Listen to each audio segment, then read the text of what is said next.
बालाजी निजी अस्पताल के मेल नर्स पर रेमडेसिविर ब्लैक करने का आरोप। कोतवाली पुलिस ने 2 अन्य युवकों सहित 3 पर की कार्रवाई। पूर्व सीएम कमलनाथ और सांसद नकुलनाथ ने जिले को फिर दिए 150 ऑक्सीजन सिलेंडर। पहले भी दे चुके हैं 200 सिलेंडर। रानीकोठी में बने कोविड अस्पताल में धरने पर बैठा मरीज, गलत जांच रिपोर्ट देने का आरोप। सब्जियों के नहीं मिल रहे खरीदार, खेतों में ही सड़ रही है सब्जियां। और पूर्ण सकारात्मक परिणामों के इंतजार में छिंदवाड़ा, आज भी हुई 20 मरीजों की संक्रमण से मौत। नमस्कार, छिंदवाड़ा लाइव के इस बुलेटिन में आपका स्वागत है। मैं हूं आपके साथ आकाश सोनी और अब देखते हैं खबरें विस्तार से। छिंदवाड़ा में रेमडेसिविर की कालाबाजारी का एक और मामला प्रकाश में आया है। बालाजी कोविड केयर हॉस्पिटल से इंजेक्शन की कालाबाजारी के पुख्ता प्रमाण पुलिस के हाथ लगे हैं, जिसमें बालाजी हॉस्पिटल के मेल नर्स ओम प्रकाश नागवंशी को रेमडेसिविर बेचते हुए गिरफ्तार किया गया है। उसके साथ 2 अन्य युवक राजा तिवारी और अखिलेश शर्मा थे। आरोपियों के कब्जे से कोतवाली पुलिस ने 5 रेमडेसिविर इंजेक्शन भी बरामद किए हैं। आरोपियों के खिलाफ आपदा प्रबंधन, महामारी एक्ट, आवश्यक वस्तु अधिनियम और आईपीसी की विभिन्न धाराओं में मामला दर्ज किया गया है। लेकिन सवाल ये उठता है कि आरोपियों ने इंजेक्शन कहां से लिए। लेकिन उनके लिए सबसे आसान तो अपने ही हॉस्पिटल में हेराफेरी करके इंजेक्शनों को गायब कर देना हो सकता है। ये मेरे यहाँ पे काम कर रहा है 2-3 साल से जी, और ये बाहर क्या करता है ये मुझे कुछ भी पता नहीं है, और पुलिस अपनी इंक्वायरी पूरी कर ले। एक चीज़ ये बताइए, एक मेल नर्स के पास में 5 रेमडेसिविर इंजेक्शन जो कि इस समय इतने महत्वपूर्ण है कोविड के समय में, कैसे हो जाते हैं उपलब्ध सर? वो उसके बारे में मैं कैसे बता सकता हूँ? कहाँ से पूछताछ में स्वीकार किया है कि आपके यहाँ जिन पेशेंट को रेमडेसिविर इंजेक्शन लगने चाहिए थे, अच्छा, वो इंजेक्शन यहाँ ना लग करके उसने यहाँ से चुराए हैं। जहाँ पे आपका क्या कहना है? जहाँ पे भी इंजेक्शन आते थे हमारे यहाँ पे, उसके हमारे पास फोटो खींची है, पेशेंट के हाथ में दिया जाता था। उसके बाद हमने उसको कभी ऐसा बोला नहीं है कि भाई तू चोरी करके लेके जा या कुछ करके जा करके, हमने तो अभी कैसे कुछ नहीं है। तो पुलिस अपनी इंक्वायरी कर ले। रेमडेसिविर इंजेक्शन बहुत लिमिटेड मात्रा में आते हैं, बराबर है। अगर अस्पताल के परिसर से अगर वो इंजेक्शन गायब होता है तो क्या डॉक्टर या अस्पताल प्रबंधन की कोई नैतिक जिम्मेदारी नहीं बनती? मेरे यहाँ से गए हैं, ये ऐसा कैसे बोल सकते हो कि आप मेरे यहाँ से स्वीकार कर रहा है कि आपके यहाँ से अगर उसने कोई चुरा के लेके है तो पुलिस उसको सजा देवे। तो फिर जिस पेशेंट को लगना था उस पेशेंट को नहीं लग पाया। दूसरी चीज़, जो इंजेक्शन आते थे उसके हमने फोटो खींच के रखे हैं। कल रात्रि में सूचना प्राप्त हुई थी कि कुछ व्यक्ति रेमडेसिविर इंजेक्शन ब्लैक में महंगे दामों में बेचने के फिराक में हैं। सूचना पर टीम गठित कर तत्काल घेराबंदी किया गया, और घेराबंदी करने पे कुल 3 व्यक्ति अभिरक्षा में आए हैं, जिनसे पृथक कुल 5 रेमडेसिविर इंजेक्शन बरामद करने में सफलता प्राप्त हुई है। और इस प्रकार जो है एक राजा तिवारी, अखिलेश शर्मा एवं ओम प्रकाश नागवंशी, ये 3 व्यक्तियों को गिरफ्तार किया गया है। आज माननीय न्यायालय में तीनों को पेश किया जाएगा। इसमें जो ओम प्रकाश नागवंशी है ये बालाजी अस्पताल का कर्मचारी है, तो जिसके संबंध में भी पूछताछ की जा रही है। बैच नंबर के थ्रू भी पता चल सकता है? इससे पूछताछ किया गया है। सभी जो इंजेक्शन का बैच नंबर को काली स्याही से इन्होंने इसको छिपा दिया गया है। पूछताछ किया गया इसका कारण, तो वो बताया गया कि इससे बैच नंबर से जानकारी न प्राप्त हो पाए कि ये किस अस्पताल को इश्यू हुआ था, इसलिए इसके बैच नंबर जो है छिपाया गया है। कहाँ से लाए थे? ये जो ओम प्रकाश से पूछताछ पे इसने बताया गया कि बालाजी अस्पताल में जो इशू होता था मरीजों के लिए, वहीं से ये इंजेक्शन लेकर इसको महंगे दामों में बेचने की फिराक में था। पूर्व मुख्यमंत्री कमलनाथ और जिले के सांसद नकुलनाथ के द्वारा दिए गए 200 सिलेंडर जिले के गरीब मरीजों के काम आ रहे हैं, और अब उन्होंने एक बार फिर विभिन्न अस्पतालों में ऑक्सीजन सिलेंडर की उपलब्धता बढ़ाते हुए आज और 150 सिलेंडर प्रदान किए। नकुल कमलनाथ की ओर से दिए गए 150 सिलेंडर आज प्रदेश कांग्रेस उपाध्यक्ष गंगा प्रसाद तिवारी, जिला कांग्रेस अध्यक्ष विश्वनाथ ओक्टे और शहर कांग्रेस अध्यक्ष पंकज शुक्ला ने जिला प्रशासन के समक्ष अधिकारी तहसीलदार विक्रम सिंह ठाकुर और जिला स्वास्थ्य विभाग के अधिकारी डॉक्टर वासनी को सौंपकर पावती प्राप्त की। इस अवसर पर नकुल कमलनाथ के निज सचिव संजय श्रीवास्तव और जेपी सिंह विशेष रूप से उपस्थित रहे। छिंदवाड़ा के रानीकोठी मैरिज लॉन में बने अमरावती की एक संस्था द्वारा बनाए गए अस्थायी कोविड अस्पताल में उस वक्त हंगामा मच गया जब एक कोविड मरीज अस्पताल प्रबंधन के खिलाफ हॉस्पिटल प्रांगण पर धरने पर बैठ गया। दरअसल श्याम टाके छिंदवाड़ा के रहने वाले बुजुर्ग और उनके बेटे का अस्पताल में उपचार चल रहा था। उन्होंने सतपुड़ा हॉस्पिटल प्रबंधन पर अधिक बिल और लैब पर गलत रिपोर्ट देने के गंभीर आरोप लगाए। मरीज ने आरोप लगाया है कि रानीकोठी हॉस्पिटल में जिस लैब से टाई अप था उसकी लैब रिपोर्ट में रीडिंग बढ़कर आ रही थी। वहीं जब मरीज के परिजनों ने दूसरी लैब से रिपोर्ट कराई तो दोनों बार की रिपोर्ट सही और नॉर्मल आई है। इसी वजह से बुजुर्ग अस्थायी अस्पताल प्रांगण में ही धरने पर बैठ गए।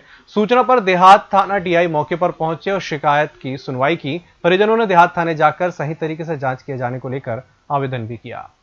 कि आस वाले ने जो मेरी रिपोर्ट भेजी है, मेरी 5 बार आस वाले ने ब्लड रिपोर्ट ली, उसकी 5 बार की ब्लड रिपोर्ट गलत आई है। इनको हम समझा रहे हैं, ये उस बात को मान नहीं रहे हैं। हमने वो ब्लड रिपोर्ट को केयर वाले से चेक कराया, उसने बताया 7,500, ये बता रहा 660। इतना अंतर, और पैसे सब जुड़ रहे हैं। कितना बिल बना हुआ आपका?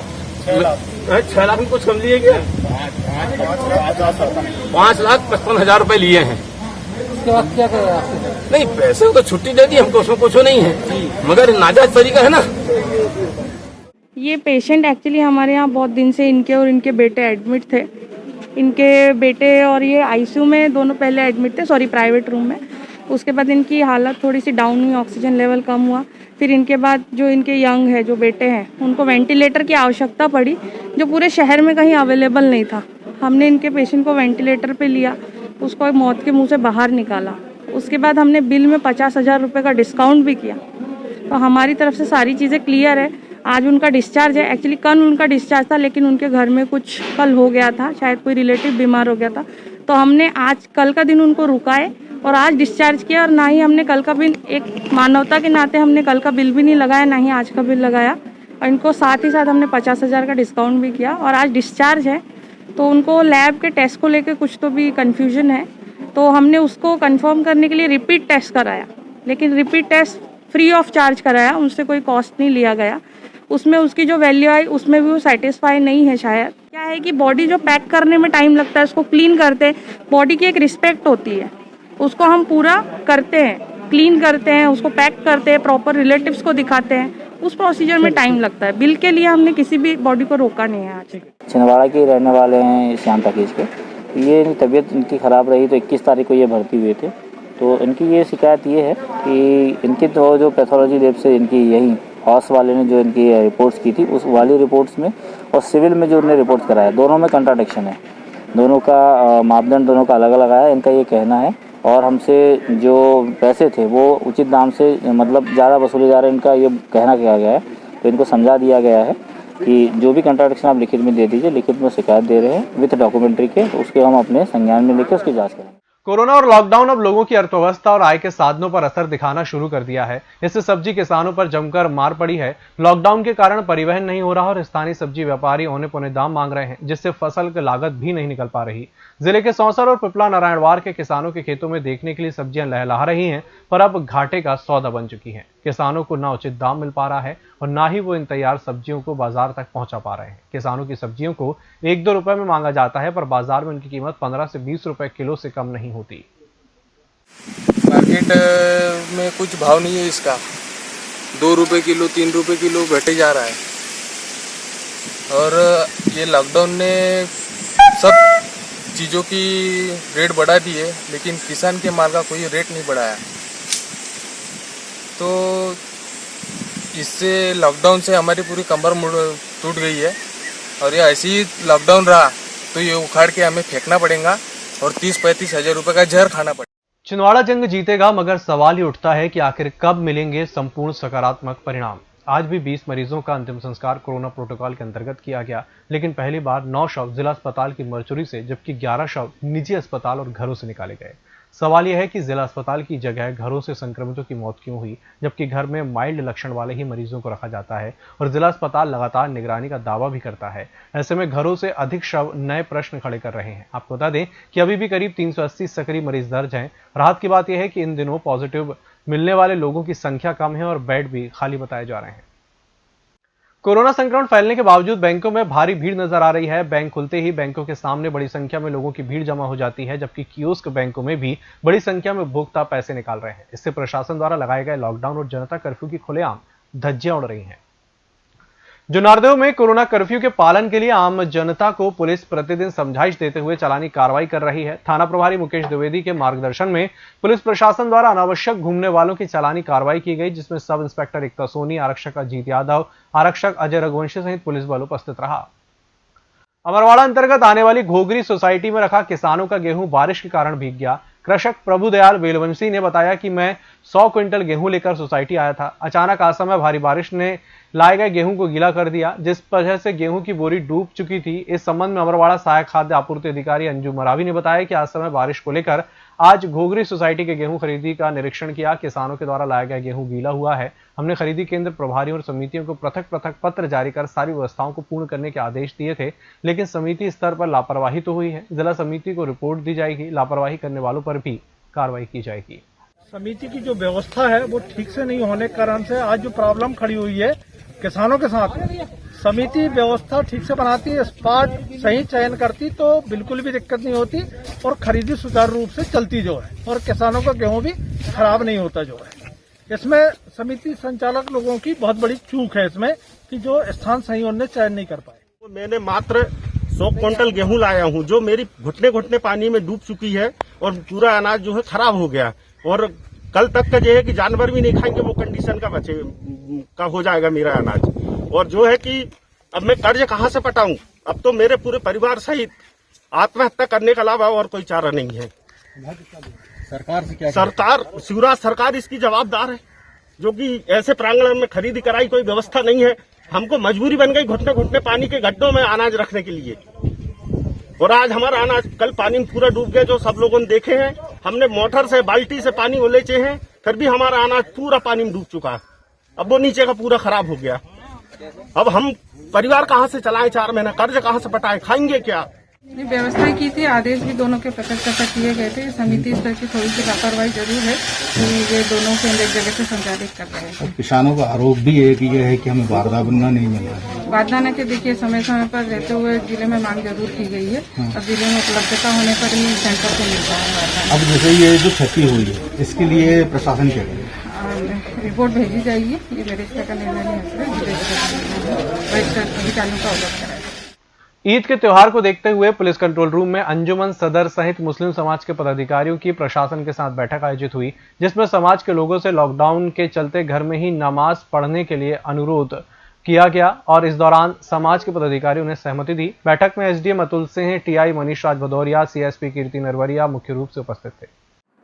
जैसा कि विदित है कि कोविड संक्रमण के दृष्टिगत वर्तमान में धारा 144 प्रभावशील है और कोरोना कर्फ्यू पूरे जिले में चल रहा है। शासन निर्देशानुसार आगामी दिनों में ईद का त्यौहार आने वाला है। इसी के संबंध में आज कंट्रोल रूम में नगर पुलिस अधीक्षक और थाना प्रभारी कोतवाली के साथ मैंने मुस्लिम समाज के उनके जो सदर अंजुमन है और मुस्लिम समाज के जो प्रतिष्ठित हाजी साहब हैं और लोग हैं उनके साथ एक बैठक आयोजित की गई और उनको निर्देशित किया गया कि आप ईद का त्यौहार लोग घरों में ही मनाएं, जैसा कि प्रशासन ने पहले भी ऐसी अपील जारी की है और 144 में भी इस आशय का स्पष्ट उल्लेख है कि त्यौहार लोग घरों में ही मनाएंगे। इसी के संबंध में समझाइश दी गई और उनसे चर्चा की गई और ये उनसे अनुरोध किया गया है कि समाज के सभी सदस्यों को, अपने अनुयायियों को, सबको इस बाबत सूचना अंजुमन सदर भी जारी करे कि लोग अपने घरों में ही त्यौहार मनाएं, जिससे कि हम 144 के आदेश का पालन सुनिश्चित करा सके और साथ ही कोरोना कर्फ्यू भी का पालन हो सके और लोगों को संक्रमण से बचा सके। इसी संबंध में कंट्रोल रूम में बैठक आयोजित की गई। बुलेटिन वक्त चला एक छोटे से ब्रेक का, जल्द हाजिर होंगे। नागपुर की सुविधाएं अब छिंदवाड़ा में। शहर के सबसे आधुनिक dental clinic dedicated implant facility के साथ Chaturvedi dental clinic, doctor Rahul Chaturvedi, MDS, fix दांत एवं बत्तीसी लगाने के स्पेशलिस्ट। क्लिनिक में उपलब्ध सुविधाएं: दांतों की सड़न का इलाज, लैमिनेट द्वारा दांतों का सौंदर्यीकरण, आड़े टेढ़े दांतों को ठीक करना, स्माइल डिजाइनिंग, फिक्स बत्तीसी, dental implant, cast partial denture, root canal treatment, fix cap एवं ब्रिज, निकल लेन लगाने वाली बत्तीसी। समय सुबह 11 बजे से रात्रि 9 बजे तक, सोमवार से रविवार। स्थान पोला ग्राउंड, पांडे नर्सिंग होम के सामने, छिंदवाड़ा। मोबाइल नंबर 9755496232 और 8839315742। ब्रेक के बाद एक बार फिर से आपका स्वागत है। बढ़ते अगली खबर की ओर। आज शहर और गांधीगंज क्षेत्र की अधिकांश दुकानें खुली पाई जाने और कोरोना कर्फ्यू का उल्लंघन करने और सोशल डिस्टेंसिंग नहीं रखने, प्रोटोकॉल का उल्लंघन करने की शिकायत के बाद जिला प्रशासन, पुलिस और निगम की टीम ने बड़ी कार्रवाई की, जहां टीम ने लगभग 5 दुकानें सील की। वहीं इन दुकानों के खिलाफ एफआईआर भी दर्ज की गई। साथ ही तहसीलदार अजय शुक्ला ने दुकानों में जाकर चेकिंग भी की। कई दुकानों पर जुर्माना भी लगाया गया। अंदर ग्राहकों को बिठा के कपड़े आदि विक्रय कर रहे थे। तो आज गांधीगंज में बेकरी फूड, जिसके संचालक यश छत्री हैं, मेसर संजय कारपोरेशन, जिसके संचालक संदीप चांडक हैं, सनीचरा में संदीप तुलसी वस्त्रालय, जिसके संचालक प्रयागपाल हैं, और शरद भाई जीन्स वाले, जिनका वस्त्रालय है शरद वर्मा जी, इनके यहाँ औचक कार्रवाई की गई। ग्राहक बनकर मेरे नायब तहसीलदार द्वारा वहाँ पहुँचा गया, शटर खुलवाकर देखा गया, विक्रय करते पाए गए। कोविड लॉकडाउन के नियमों का ये उल्लंघन है और इसके अंतर्गत आज कार्रवाई की गई है। ग्राम पंचायत रामाकोना द्वारा मुख्यमंत्री जन कल्याण संबल योजना के अंतर्गत अंत्येष्टि सहायता के रूप में 16 हितग्राहियों को 80,000 रुपए की राशि प्रदान की गई। ग्राम पंचायत रामाकोना के सरपंच किरण कुमार धुर्वे, उप सरपंच मुन्ना अब्दुल कलाम अंसारी और ग्राम के पंचों द्वारा पंचायत के सचिव अनिल इधाती की उपस्थिति में 16 हितग्राही को 5-5 हजार की राशि दी गई।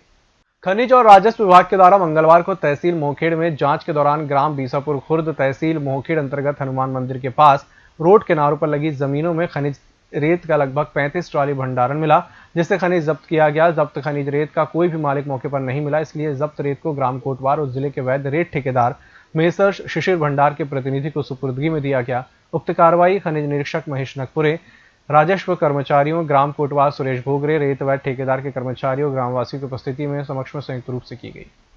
दमुआ में कई अवैध और झोला छापों पर प्रशासन द्वारा कार्रवाई की गई। जानकारी के अनुसार लैब टेक्नीशियन नवीन राय, डॉक्टर स्वाति, डॉक्टर राजकुमार रॉय, डॉक्टर स्वाति रॉय के लेटर हेड पर स्त्री रोग विशेषज्ञ लिखा हुआ मिला, लेकिन इस संबंध में कोई उनके दस्तावेज नहीं मिले। वहीं डॉक्टर राजकुमार रॉय के पास एलोपैथिक इलाज करने के कोई वैध दस्तावेज नहीं प्रस्तुत कर पाए। नंदन काली छापर के अन्य 3 क्लिनिक क्रमशः बाबुल अधिकारी, यूके यूनाती और मेवालाल, जो अनाधिकृत रूप से एलोपैथिक चिकित्सा पद्धति से इलाज कर रहे थे। मेवालाल और बाबुल अधिकारी के यहाँ एक्सपायरी दवा भी जब्त की गई, जिसकी शिकायत एसडीएम मधुवंत राव धुर्वे के पास की गई थी। मोहखेड़ विकासखंड को कोरोना मुक्त करने की कड़ी में आज ग्राम पंचायत भवन कामठी में मोहखेड़ बीएमओ डॉक्टर बजाज साहब के नेतृत्व में आयोजित किए गए कोरोना जांच और उपचार कैंप में विधायक विजय चौरी की उपस्थिति में स्थानीय लोगों की जांच की गई, जिसमें 62 लोगों के सैंपल RT-PCR हेतु मेडिकल कॉलेज भेजे गए, जिनकी रिपोर्ट कल आएगी। जांच टीम में लगातार सेवा दे रहे doctor Saurabh Suryavanshi, lab technician Rajesh Verma, Devilal Salame, Kashi Prasad Maravi, NM Sunita Kadgai, Kusum Jhadane सहित अन्य उपस्थित रहे। सबसे अच्छा कार्य हमारे स्वास्थ्य विभाग के द्वारा किया गया, जिसमें हमारे सभी साथियों ने बढ़ चढ़ के हिस्सा लिया। कोविड की जांच करने के लिए जो है मरीज जो है अपनी सर्दी खांसी बुखार हो तो उसकी जांच कराए। तो RT-PCR की टेस्ट हो रही है लगभग कामठी में। आज मेरे ख्याल से 100 लोगों को लगभग इनकी टेस्ट होने जा रही है, उपचार होने जा रहा है। वहाँ उनको दवाई वितरित की गई। एक बहुत अच्छी पहल और बहुत अच्छा सराहनीय कार्य है। मैं आशा करता हूँ कि सभी गाँव में इस प्रकार के कैंप लगे और सभी लोग जांच कराएं। विशेष रूप से कोविड के टीके लगाएं। जो 45 साल के ऊपर हो गए उनको टीके लगाएं, क्योंकि टीका लगाने से आदमी के जीवन सुरक्षित रहता है। मैंने स्वयं 2 टीके लगाए और मैं आपको निश्चित रूप से बता रहा हूँ कि टीका जो है आदमी को अंतिम मौत के कुएं में धकेलने के लिए से रोकता है। तो इससे बहुत बड़ा लाभ मिलता है। हमको सबको परिवार को सुरक्षित रखें, सब लोग मास्क लगाएं, सोशल डिस्टेंसिंग का पालन करें और सैनिटाइजर से हाथ धोएं। बस इन्हीं नियमों का पालन करें। यही मैं मोहखेड़ विकासखंड के और सौसर ब्लॉक के जनता से अपील करता हूँ। निगम आयुक्त द्वारा बायोमेट्रिक उपस्थिति अनिवार्य रूप से दर्ज कराने के आदेश से कर्मचारियों में असमंजस की स्थिति बन गई है। इन दिनों संक्रमण अपने चरम पर है और बायोमेट्रिक मशीनों से अंगूठा थंब करने से कोरोना फैलने का खतरा होता है। वर्तमान में निगम में बहुत से कर्मचारी कोरोना संक्रमित हुए थे और कुछ कर्मचारियों की मृत्यु हुई संक्रमण के कारण हो चुकी है। ऐसे में कर्मचारियों से मशीन में थंब करवाकर उपस्थिति दर्ज करवाना समझ से परे है। जिले में किल कोरोना अभियान, राशन वितरण और गेहूं उपार्जन कार्य की डेली प्रगति की समीक्षा की जा रही है, जिसमें सभी फील्ड अधिकारी वीडियो कॉन्फ्रेंस के माध्यम से शामिल हो रहे हैं। कलेक्टर सौरभ कुमार सुमन ने कलेक्टर सभाकक्ष में जिला सीईओ गजेंद्र सिंह नागेश, ADM रानी बाटड़, SDM अतुल सिंह, नगर निगम आयुक्त हिमांशु सिंह, CMHO डॉक्टर चौरसिया सहित अन्य संबंधित जिला अधिकारी कलेक्टर सभाकक्ष में उपस्थिति में आवश्यक निर्देश दिए हैं। इस महामारी के दौर में हर कोई कहीं ना कहीं मदद के हाथ आगे बढ़ा रहा है। इसी क्रम में आज कपड़ा बैंक छिंदवाड़ा ने शंकर नगर संचार कॉलोनी में राशन किट वितरित की। खास बात तो यह है कि ये किसी को भी किट देते समय ना तो फोटो खिंचवाते हैं और ना ही उसे कहीं छपवाने भेजते हैं। कई बार तो वे जरूरतमंद के दरवाजे पर रखकर ही चले जाते हैं। मैं कोरोना वॉलेंटियर के अंतर्गत मध्य प्रदेश जन अभियान परिषद के जिला समन्वयक पवन सहगल के द्वारा विकासखंड के समन्वयक को किट के रूप में टोपी, गमछा, मास्क, टी शर्ट का वितरण करते हुए बताया गया कि जिले के समस्त विकासखंड में कार्य कर रहे हैं। कोरोना वॉलेंटियर के द्वारा जन जागरूकता कार्यक्रम गांव स्तर पर चलाकर कोरोना से संक्रमण से बचने के तरीके घर घर दस्तक देकर कर रहे हैं। मध्य प्रदेश जन अभियान परिषद माननीय मुख्यमंत्री जी के मार्गदर्शन में छिंदवाड़ा जिले में भी मैं कोरोना वॉलंटियर्स अभियान चला रहा है। इस अभियान के अंतर्गत ज़िले में 2800 से अधिक कोरोना वॉलंटियर्स काम कर रहे हैं। ये वॉलंटियर्स गांव-गांव में जन जागरूकता के कार्यक्रम, दीवार लेखन, मास्क वितरण, मोहल्ला टोली के माध्यम से वैक्सीनेशन के लिए लोगों को जागरूक करना एवं विभिन्न जन जागरूकता गतिविधियाँ चला रहे हैं। इसमें से जो सक्रिय वॉलंटियर्स हैं, इन वॉलंटियर्स को जन अभियान परिषद के माध्यम से किट का वितरण किया जा रहा है। इस किट में गमछा, मास्क, टी शर्ट और टोपी है। ये वॉलंटियर्स अपने अपने गाँव में जाके सक्रियता से काम कर रहे हैं और जिसका बहुत ही सकारात्मक परिणाम आ रहा है और ऐसा मानना है कि हम सब लोग अगर मिल के काम करेंगे तो हम सब लोग मिलकर छिंदवाड़ा को कोरोना से मुक्त कर पाएंगे। इस बुलेटिन में फिलहाल इतना ही। इसी के साथ मुझे दीजिए इजाजत। नमस्कार।